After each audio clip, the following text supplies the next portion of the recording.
Story 1: The Night of the Skinwalker. A few years ago, my college friends and I decided to take a road trip across the southwestern United States. We had heard stories about the eerie landscapes and decided to camp near an old Native American reservation. The locals warned us about strange happenings in the area, especially about creatures they called skinwalkers. We laughed it off as superstition and continued with our plans. On our second night, we set up camp in a remote part of the forest. The day had been filled with laughter and exploration. But as night fell, an uneasy feeling settled over us. The forest seemed to grow darker and more silent, the usual sounds of wildlife replaced by an oppressive stillness. Around midnight, we were sitting around the campfire when we heard rustling in the bushes nearby. We shone our flashlights in the direction of the noise, but saw nothing. Moments later, we heard it again, this time accompanied by a low, guttural growl. My friend Mike, trying to be brave, decided to investigate. He walked towards the bushes, flashlight in hand.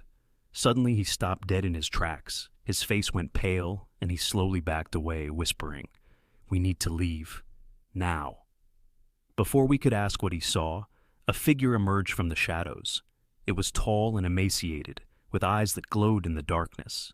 It resembled a human, but its movements were unnatural and animalistic. We stood frozen in fear as the creature took a step towards us.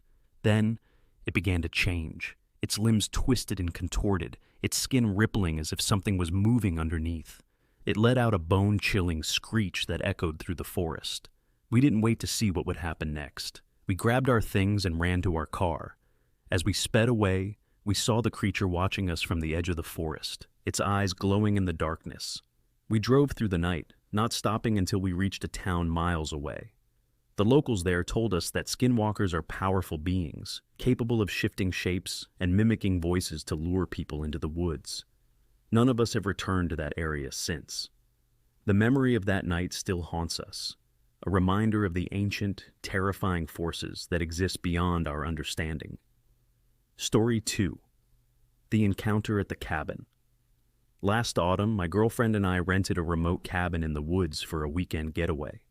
The cabin was miles from the nearest town, nestled deep within a forest known for its beauty and tranquility. We spent the first day hiking and enjoying the crisp, fresh air. As night fell, we settled in by the fireplace, relishing the isolation.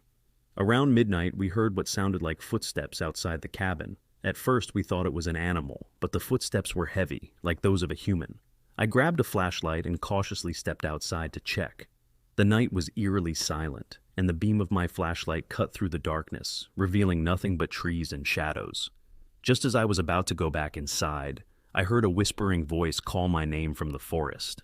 My heart pounded as I scanned the trees, but I couldn't see anyone. The voice called again, more insistent this time. It sounded like my girlfriend, but when I turned to look back at the cabin, she was standing in the doorway, her face pale with fear. Suddenly, a figure emerged from the trees. It was tall and gaunt, its eyes reflecting the light of my flashlight with an unnatural glow. It moved towards me with a jerky, disjointed gait, like it was struggling to maintain its shape.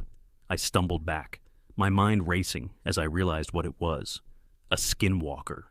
I shouted for my girlfriend to get inside and lock the door. The creature stopped and stared at me, its face contorting into a grotesque mockery of a smile. It began to speak, mimicking my girlfriend's voice perfectly, begging me to come into the forest. The sight and sound were so disturbing that I felt rooted to the spot. Finally, I broke free from my paralysis and ran back into the cabin. We barricaded the door and windows, our hearts racing. The creature continued to circle the cabin, its voice shifting between mine and my girlfriend's, trying to lure us outside. It stayed like that for hours, until the first light of dawn began to break. When we finally dared to look outside, there was no sign of the creature. We packed up and left as quickly as we could, not stopping until we were far from the forest. The encounter left us shaken and terrified, a stark reminder that some legends are rooted in a frightening reality. We never spoke of it again. But the memory lingers, a dark shadow over an otherwise beautiful place.